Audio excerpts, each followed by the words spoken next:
Hi viewers, welcome to our channel. CM Revanth Reddy గారి పైన fire అవుతున్న ఒక ఆర్టీసీ డ్రైవర్ యొక్క వీడియో వైరల్ అవుతుంది. సో ఆయన మహిళలకు ఇచ్చిన ఈ ఫ్రీ బస్ పైన కాస్త కొన్ని వ్యాఖ్యలు చేయడం చూస్తున్నాం. అంటే దానివల్ల ఎటువంటి నష్టాలు ఉన్నాయని చెప్పడం చూస్తున్నాం. అలాగే రేవంత్ రెడ్డి గారి పైన కూడా కొద్దిగా ఆయన ఫైర్ అయినట్టు కనిపిస్తుంది. ఇంతకెందుకు ఫైర్ అయ్యారు, అసలు ఏం జరుగుతుంది? సో ఈ అంశం మీద డిస్కస్ చేయడానికి ప్రజెంట్ మనతో పాటు సీనియర్ జర్నలిస్ట్ జవదేవ్ గారు ఉన్నారు. వారితో ఒకసారి డిస్కస్ చేద్దాం. సార్ నమస్కారం. సార్ నమస్తే.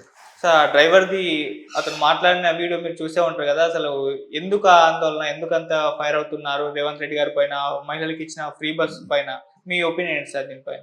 మీరు ఫస్ట్ థింగ్ మీరు చెప్పాల్సింది ఫైర్ అవుతున్నాడని చెప్పొద్దు.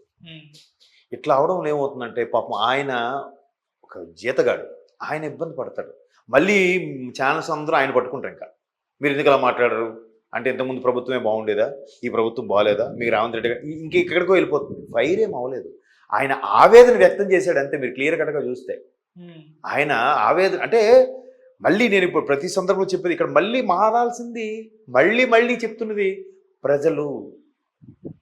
ఆయన ఫ్రీ బస్ ఇచ్చాడు ఎవరికి?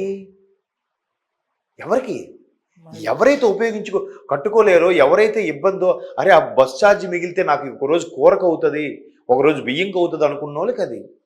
అందరూ ఎందుకు అది దానికి వెళ్తారు? మరి లేవా ట్రాన్స్పోర్ట్లే లేవా?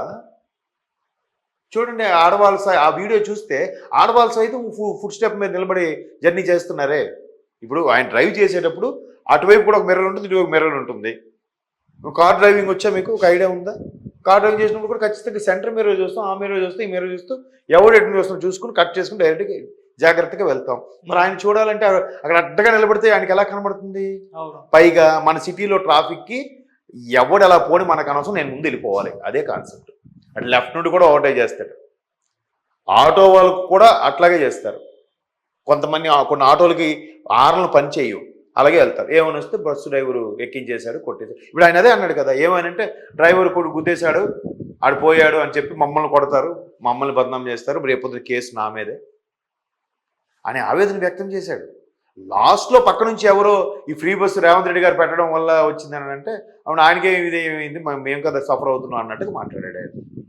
అక్కడ కూడా ఒక పబ్లిక్ మాట్లాడితే నేను మాట్లాడాడు ఆయన. అంత మాత్రం ఆయన ఆర్టీసీ డ్రైవర్కి మొత్తం ఆపాదించొద్దు. ఆయన మాట్లాడేది కూడా వాస్తవమే కదా. ఇప్పుడు ఆయన ఏమన్నాడు, ఒకటి సమ్మక్క సారలమ్మ జాతర ఉంది, జాతరకి మొత్తం బస్సులన్నీ వేసేశారు. జాతరకి తెలుసు కదా, ఇండియాలోనే బిగ్గెస్ట్ జాతర ఏది? మన కుంభమేళా తరువాత అంత స్థాయిలో జాతరలో ఇదే పెద్దది. కుంభమేళా సంగతి వేరు పక్కన పెడితే జనాల పరంగా చూస్తే కుంభమేళా తరువాత అత్యధిక ప్రజాదరణ ఉన్న, అత్యధిక పాపులేషన్ గ్యాదర్ అయ్యే స్థలం సమ్మక్క సారలమ్మ జాతర కదా. మరి అన్ని లక్షల మంది, సుమారుగా 5 లక్షల మంది వస్తారంట. అడిగి తక్కువ, అది ఇంకెక్కువ ఉంటుంది. మరి 5 లక్షల మందికి ఎన్ని బస్సులు వేయాలండి? ఒకవేళ వేయకపోతే ప్రభుత్వం వేయలేదని ప్రభుత్వాన్ని విమర్శిస్తారు కదా. ఎవరు కరెక్టు? పోనీ బస్సు లేవు, ఏలబడి వెళ్ళే కన్నా షేర్ ఆటోలకి ఏదో వెళ్ళొచ్చు కదా, వెళ్ళరు. ఫ్రీ ఉంది కాబట్టి ఎందుకు యూటిలైజ్ చేసుకోకూడదు? అది కామన్. అది ఇప్పుడు చిన్న ఎగ్జాంపుల్ చెప్తా. ట్రైన్ ఎక్కారనుకోండి, మాట్లాడుకొని ఇలా ఉండిపోతారు. ఒక పొరపాటున మాటల్లోనూ ఫోన్లోనూ పడితే ట్రైన్ స్టేషన్లో ఆగి ఒక్క నిమిషం ఆపుతాడు. ఏ స్టేషన్ అయినా, పెద్ద స్టేషన్లు జంక్షన్లు తప్పితే చిన్న స్టేషన్లు అన్నీ కూడా 1 మినిటే, ఓకేనా? మిగతా స్టేషన్లు 20 మినిట్. పెద్ద జంక్షన్లు విజయవాడ, సికింద్రాబాద్ లాంటి జంక్షన్లు అయితే 20 నిమిషాలు అలా ఆపుతారు. ఆ 1 మినిట్లో అది దిగలేదు అనుకోండి, ట్రైన్ మూవ్ అయిపోతుంది కదా. అప్పుడు ఏం చేస్తాడు, నెక్స్ట్ స్టేషన్లో దిగాల్సిందే. అప్పుడు ఎవరి మీద కంప్లైంట్ చేయడు, ఎవరిని మాట్లాడు. అదే విషయం బస్సు వచ్చేసరికి నీకు నెక్స్ట్ స్టాప్ వస్తుంది, నువ్వు ఎలర్ట్గా ఉండాలి కదా, ఫోన్లో పెట్టుకుని ఉండిపోతాడు. బస్సు ఆప ముందు ఎందుకు ఆపదు? డ్రైవర్ని దగ్గర ఉన్నాడనా, ముందే అలర్ట్ అయి దిగొచ్చు కదా. మరి ట్రైన్ దగ్గర కూడా ఎందుకు బిహేవ్ చేయవు? తిరిగి ఆర్పిఎఫ్లు కేసు వేస్తారు నీ మీద. రన్నింగ్లో దిగినా ప్రమాదం నీకే తిడతారు, చైన్ లాగినా నీ మీద ఫైన్ వేస్తారు. ఎందుకలాగా? అక్కడ ఈ జనాలే, ఇక్కడ ఈ జనాలే. ఆపు. ఒకవేళ అదే షేర్ ఆటో ఎక్కారనుకోండి, ఇప్పుడు ఇక్కడ ఒకళ్ళు దిగుతారు, నెక్స్ట్ 10 ఫీట్ డిస్టెన్స్ ఇక్కడ దిగిపోవచ్చు కదా, నేను డబ్బులు ఇస్తున్నాం కదా, అక్కడ దిగుతారు. ఎందుకు? దానివల్ల నీకోసం ఆపడం వల్ల సైడ్కి ఆపితే నీ వెనకొచ్చే వెహికల్కి ఇబ్బంది, మళ్ళీ ట్రాఫిక్ జామ్. మరి ఆలోచన ఉండాలి కదా. ఈ 10 అడుగులు ఎందుకు నడుస్తా, డబ్బులు ఇస్తున్నా కదా అన్న, నాకు అక్కడ ఆపన్నా, ఎక్కడ దిగిపోవచ్చు కదా, బస్సు అయితే బస్ స్టాప్ దిగిపోతాం కదా. సో ఇటువంటి సైకాలజీ, ఇటువంటి యాటిట్యూడ్ ఉన్నప్పుడు మరి సఫర్ అయ్యేది డ్రైవర్లే, కండక్టర్లే. పథకం పెట్టిన రేవంత్ రెడ్డి గారిది తప్పు కాదు, కాంగ్రెస్ది తప్పు కాదు, డ్రైవ్ చేసి ఇబ్బంది పడుతుంది వీళ్ళది తప్పు కాదు, మళ్ళీ అల్టిమేట్గా ప్రజలదే తప్పు అంటున్నాను నేను. కామన్ సెన్స్ కదా, అవునా కదా?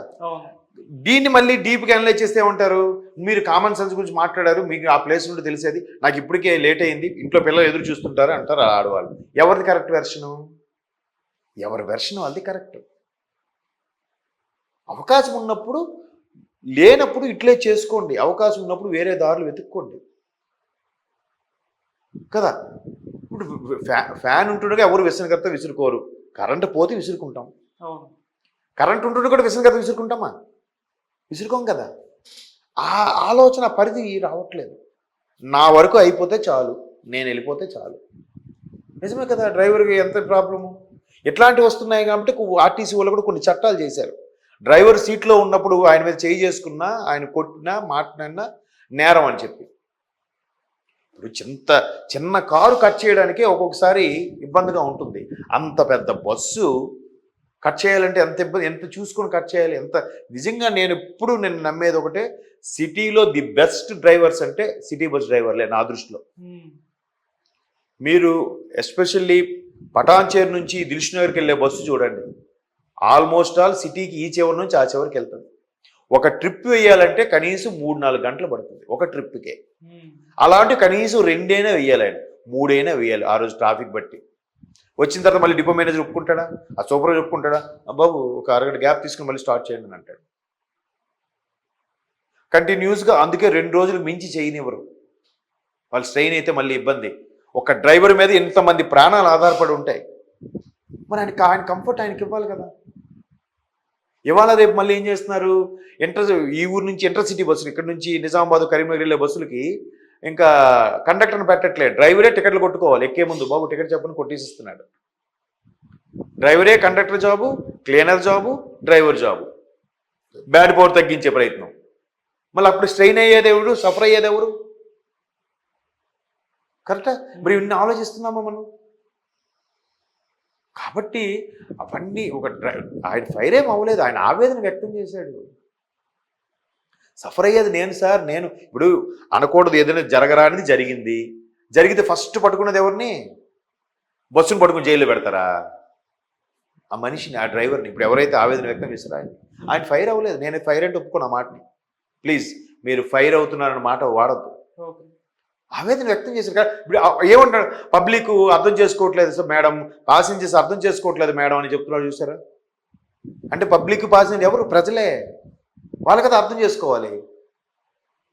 ఇంకెంతకని చెప్తాడు ఆయన, మా వద్దు హ్యాంగింగ్ చేయొద్దు, లేదంటే దిగిపోండి, నెక్స్ట్ బస్ వస్తుంది, నెక్స్ట్ బస్ రాదయా, ఎందుకు ఖాళీ ఉంది కదా, మేము అడ్జస్ట్ అవుతారా, నీకేం పోయింది అనేటోలే. ఒకవేళ జరిగితే డ్రైవర్ గొప్ప ర్యాష్ తీసాడు, ర్యాష్ డ్రైవింగ్ అనేస్తారు, యాడ్ చేసేస్తారు. ఎందుకంటే వాళ్ళు తప్పు లేదు అనిపించుకోవడం కోసం డ్రైవర్ మీద తోసేస్తారు.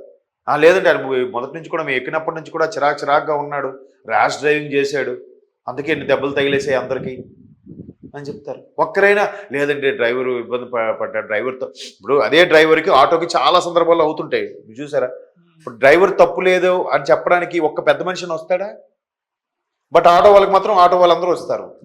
ఇప్పుడు డ్రైవర్కి నిజమే కదా, డ్రైవర్ తప్పు లేదు, వాళ్ళ తప్పును కూడా డ్రైవర్ వైపు ఒక్క పబ్లిక్ అయినా మాట్లాడతారా? అదే బస్సులో ఉండే పాసెంజర్ కూడా మాట్లాడు డ్రైవర్ సపోర్ట్గా, నాది కాదు కదా, నాకు సంబంధం లేదు. ఎవరు నువ్వు అదే బస్సులో ఉన్నావురా బాబు, నీకోసం ఆయన వెళ్తున్నాడు, అలా ఎవరు ఆలోచించరు. సో సగటు మనిషి ఆవేదన అది.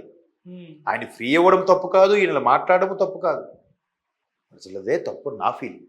ఓకే.